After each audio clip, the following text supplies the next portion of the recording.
আমার কোন বোন, আমার কোন মেয়ে আমার বিপক্ষেও যদি ক্যাম্পেইন করতে যায়, আমার ক্যাম্পেইন না, আমার দলের বিপক্ষে, আমার মার্কার বিপক্ষেও যদি কেউ দাওয়াত দিতে যায়, ক্যাম্পেইন করতে যায়, তার সম্মান রক্ষা করা আমার দায়িত্ব।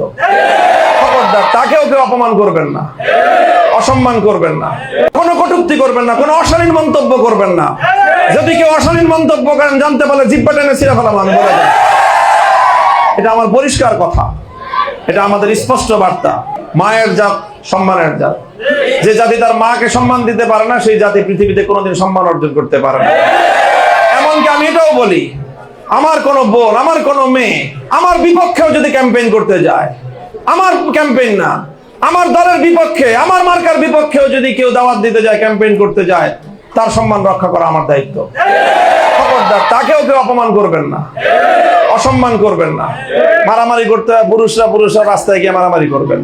খবরদার, কেউ কোনো মা বোনের গায়ে হাত দিবেন না, কোনো কটূক্তি করবেন না, কোনো অশালীন মন্তব্য করবেন না। যদি কেউ অশালীন মন্তব্য করেন, জানতে পারলে জিহ্বা টেনে ছিঁড়ে ফেলাম আমি, বলে দেব। এটা আমার পরিষ্কার কথা, এটা আমাদের স্পষ্ট বার্তা। কাজেই ইনশাল্লাহ আপনারা সবাই বিষয়গুলো খেয়াল রাখবেন। আমাদের মা বোন, আমার মেয়েদের ইজ্জত এবং সম্মান রক্ষা করা, এটা আমাদের জাতি দায়িত্ব, এলাকার দায়িত্ব, সকল মানুষের দায়িত্ব। কথা পরিষ্কার? করা কথা হয়ে থাকলে মাপ চাই, কিন্তু এই জায়গায় কিন্তু ভাই আমি আপোষ করতে পারবো না, বলে দিলাম। আল্লাহ আমাদেরকে সকলকে ক্ষমা করুন। ওয়া আখিরু দাওয়ানা আলহামদুলিল্লাহি রাব্বিল আলামিন।